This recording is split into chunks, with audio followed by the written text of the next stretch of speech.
It's 7 a.m. and Pat Nelson is starting another 12-hour shift in the intensive care unit.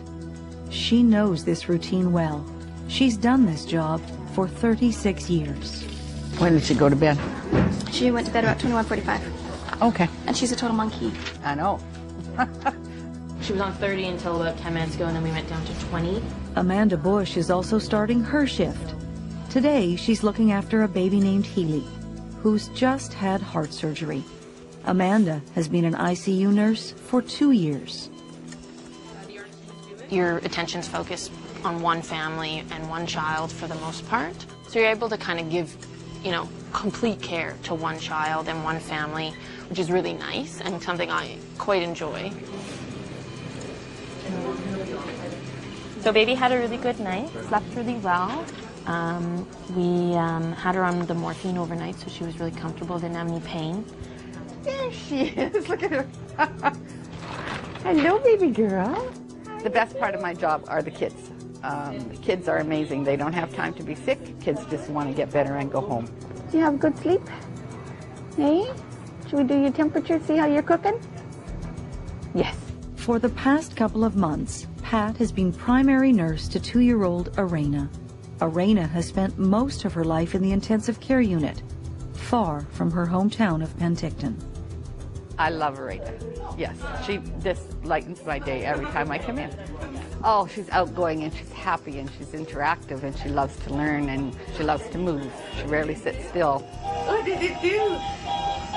And if you look at her and you go, oh my gosh, but she's got a tube here and she's got a tube there and she's got a ventilator. None of those things bother her, so we can't let them bother us. Hello. The ICU holds the most critically ill children in the hospital, as well as kids like Arena, who depend on ventilators and other technology for survival. For an ICU nurse, the day routinely involves medications, diapers, and tubes. But it can also include what children need the most, playtime. Knees and toes, knees and toes. These are the best parts of your day. These are the normal parts.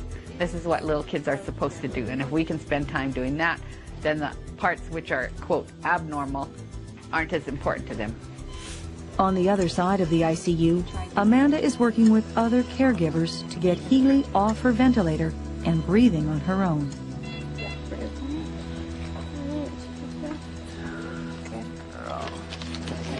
You see Mom and Dad? There's Dad. K-L-M. Pat also helps out with Tristan, who needs a heart transplant. Tristan, like Arena, has an isolation room because he carries superbug bacteria on his skin. So Tristan has lived in the same small room for most of his life. This is his world, his home, and his playground. Ba ba ba ba ba ba ba ba ba ba ba. Obviously, the first challenge is space. It's a huge challenge, giving these kids all the stimulation, physical and psychological, that they need when they live in a square box with a window. In a rare, quiet moment, Amanda cuddles with baby Healy, who is recovering quickly and will soon leave this unit. I think the best part of my job is exactly that, just seeing the kids go from being very, very sick to being able to take them upstairs to the ward where they're at a point that they're healthy enough to be up there, or to go home.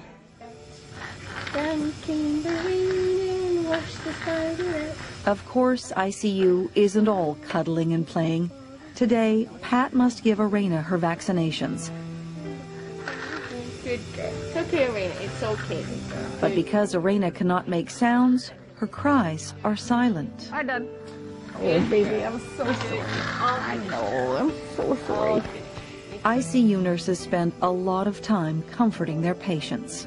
But nurses also have to find ways to comfort themselves when they have a rough shift, or worse, when a child loses the battle for life. I cry a lot. Sometimes I cry on the way home.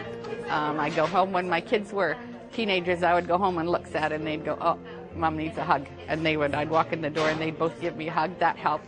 She is just on Tylenol, morphine's off. As her 12-hour shift winds down, Amanda gives a full briefing on baby Healy's status.